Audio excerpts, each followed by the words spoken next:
Good morning, everybody. This is Dan Cronin, FBG with FatBallGuyRacing.com.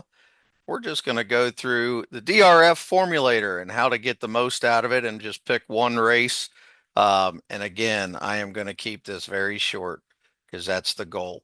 So when you look at this race, double your money. This is the eighth race tomorrow, going a mile and an eighth. And what I always tell everybody at a mile and an eighth is at Saratoga, they have to want it.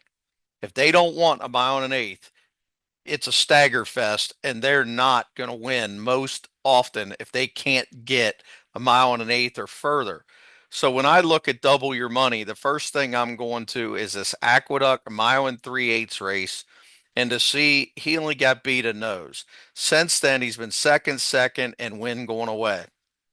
So two next out winners came right out of that race. Boom, boom. 94 buyer number out of that race. That's higher than he's ever run. Now, is he feeling good or is he going to bounce? That's what you got to look out for, of course. But we got a very solid trainer, 36%. We pick up Hall of Famer Johnny V. We get the rail going a mile and an eighth. We got speed. So all that screams great. 9-2 screams great. So let's utilize the formulator a little bit here. First of all, who did he lose to in that race? Mo Rhodes, a Dutrow. Okay. A horse that had been running a Churchill, Aqueduct, a horse that's run 80s, 89s, horse that's 2 for 4 at Belmont. You get Michael Dubb as the owner. So a solid horse is who beat him. Now, Seeking Unity came out of that race and won. You can see that. Then look. Then he ran against these two monsters, Strategic Forks and Malachuk, who came back and won. So good company for sure. But this is the one that really tells me that this horse can win. Now, first glance, you're going to say, well, who the heck is this? I didn't know either until I looked it up. But when I look this up, I'm seeing a horse that's win 8 times. I'm seeing a horse that loves going the distance. I'm seeing a horse that had a 101 buyer number in his past. A horse that ran against Bank Frenzy, Worcester. I mean, Digital Ops. This is a great running line. A great running line.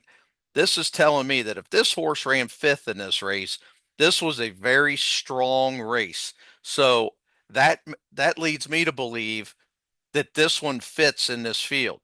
Sometimes that Parks form, you're like, I don't really know if I want to take that horse. But then you start to look at the rest of the field. Sagamore Mischief doesn't look like much. Catch the Smoke is a little bit of speed, but that's it.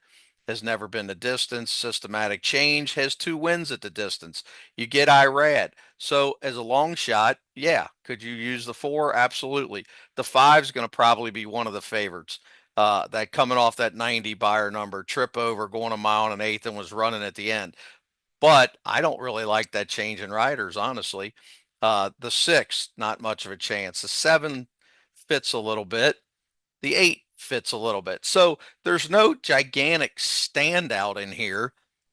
And that's why when I see 9-2 on the fence with a horse that's completely hidden, in my opinion, double your money is one of these horses that you can make a score with, especially when you look at the 2 previous races coming in to this eighth race, the sixth race and the seventh race. I think you can really go after and then finish your plays with double your money.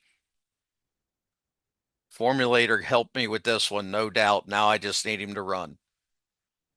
Little lab work with FBG.